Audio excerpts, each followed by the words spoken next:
হয়েছে।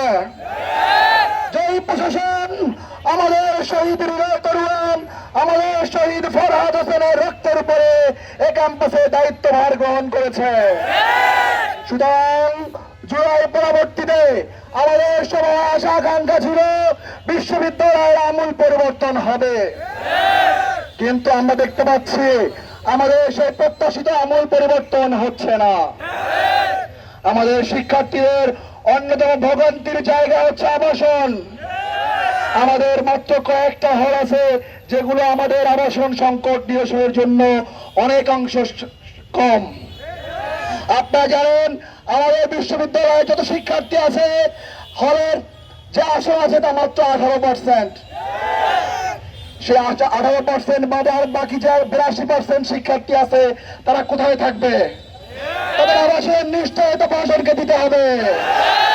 আপনারা দেখেছেন আমাদের সমাবর্তন উপলক্ষে বাংলাদেশ সরকারের মাননীয় প্রধান উপদেষ্টা এসেছিল। আমাদের আশা আকাঙ্ক্ষা ছিল প্রধান উপদেষ্টা এই বিশ্ববিদ্যালয়ের শিক্ষক তার আগামী এই বিশ্ববিদ্যালয় নতুন কিছু পাবে, কিন্তু বর্তমান সুশীল প্রশাসন, বর্তমান এনজিও মার্কা প্রশাসন প্রধান উপদেষ্টার কাছ থেকে কিছু আদায় করতে পারে নাই। চট্টগ্রাম বিশ্ববিদ্যালয়ের জন্য লজ্জার। আমরা মনে করি দ্রুত সময়ের ভিতরে প্রধান উপদেষ্টা সরকারকে বুঝিয়ে যেভাবে হোক আমাদের আবাসন সংকট নিরসন করতে হবে।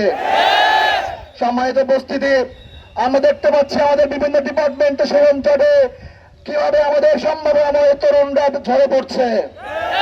আমার সাথে বন্ধু এখনো আসতে পড়ে, আমার সাথে বন্ধু এখনো পাস করতে পারছে না।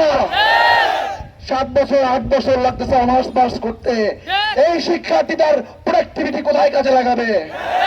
সুতরাং আমরা বলতে চাই যে সকল ডিপার্টমেন্টে জট রয়েছে প্রশাসনকে অতি দ্রুত সময়ের মধ্যে পদক্ষেপ নিয়ে সেই জট নিরসন করার ভূমিকা পালন করতে হবে। আমরা আমাদের অধিকার চাকসো গত 35 বছর চট্টগ্রাম বিশ্ববিদ্যালয়ের ছাত্ররা এই অধিকার থেকে তাদের অধিকার আদায় করতে পারে নাই, তাদের অধিকার বুঝে পায় নাই। আমরা আশা করি জুলাইয়ের প্রশাসন আমাদের এই অধিকারকে কড়াই গণ্ডায় আমাদের বুঝিয়ে দিবে। সংগ্রামী ছাত্র সমাজ, আমরা দেখেছি যাদের বিরুদ্ধে আমাদের সংগ্রাম ছিল সেই ফাঁসিবাদীরা এখন চট্টগ্রাম বিশ্ববিদ্যালয়ে রয়েছে। আমার ভাই মুজাহিদকে কুপিয়ে হত্যা হয়েছে, আমার ভাই মাসুদকে কুপিয়ে হত্যা করেছে, আমার ভাই মামুনকে জবাই করে হত্যা করেছে, আমার জুবাইরকে গুলি করে হত্যা হয়েছে, তারা চট্টগ্রাম বিশ্ববিদ্যালয়ের শিক্ষকের দায়িত্ব পালন করছে। এর চাইতে লজ্জা চট্টগ্রাম বিশ্ববিদ্যালয়ের কিছু হতে পারে না। আমরা চাই অতি দ্রুত সময়ের ভিতরে এই সকল ফাঁসিবাদের দোষরদেরকে, হাসিনা হত্যাকারীদেরকে এই বিশ্ববিদ্যালয় ছাড়া করতে হবে। এরপর থেকে যদি আমরা চট্টগ্রাম বিশ্ববিদ্যালয়ে সন্ত্রাসী ছাত্রলীগের কাউকে পাই তাকে যথাযথ আপ্যায়ন করে প্রশাসনের কাছে এখন থেকে আর কোনো ছাড় দেওয়ার সুযোগ নাই। চাকরির দিন শেষ, ময়দানের বাংলাদেশ।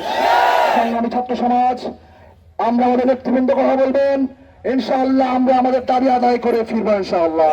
বিভিন্ন বিশ্ববিদ্যালয়ের শিক্ষার্থীরা আমাদেরকে জিজ্ঞাসা করেছেন যে চট্টগ্রাম বিশ্ববিদ্যালয়ের যিনি ভিসি তিনি তো অত্যন্ত ভালো মানুষ। আমরা বলেছিলাম আমাদের বিশ্ববিদ্যালয়ে যিনি ভিসি তিনি অত্যন্ত ভালো মানুষ। এই ভালো মানুষ যারা বিশ্ববিদ্যালয়ের প্রক্টর, ভিসি, প্রভিসির দায়িত্ব পালন করছেন, কেবলমাত্র আইওয়াস ছাড়া শিক্ষার্থীদের মূল কোনো পরিবর্তন এবং ভাগ্যের কোনো পরিবর্তন তারা করতে পারেন নাই। আমরা লক্ষ্য করেছি এই ভালো মানুষ, এই সৎ মানুষগুলো তাদের ফেসবুকের মাধ্যমে, বিভিন্ন প্রচারণার মাধ্যমে এই প্রতিষ্ঠানের বিভিন্ন কিছু পরিবর্তনের কথা বললো। এই প্রতিষ্ঠানের সবচেয়ে মধ্যমণি আমাদের শিক্ষার্থীদের ভাগ্যের পরিবর্তনে তাদের কোনো ভূমিকা নাই। আপনার ফেসবুকে কথা বলেন, যখন ছাত্ররা কথা বলে তখন আপনার ভাষা কেন হাসিনার মতো, আপনার কথা বলা কেন ওবায়দুল কাদেরের মতো, আপনার আচরণ কেন এরকম হবে? আপনি তো জুলাই বিপ্লবের প্রশাসন, আপনার মধ্যে এত ভয়ভীতি কিসের? আপনি আমাদেরকে বলেন যে স্বৈরাচার ক্যাম্পাসে প্রবেশ করতে পারবে না, আর প্রধান বিচারপতিকে সামনে রেখে স্বৈরাচারের সাথে ছবি তুলেন, মনে হয় তাকে আপনারা চিনেন না। কেন 8 মাস অতিক্রান্ত হওয়ার পরেও আমাদেরকে মিছিল নিয়ে আবার রাজপথে নামতে হয়?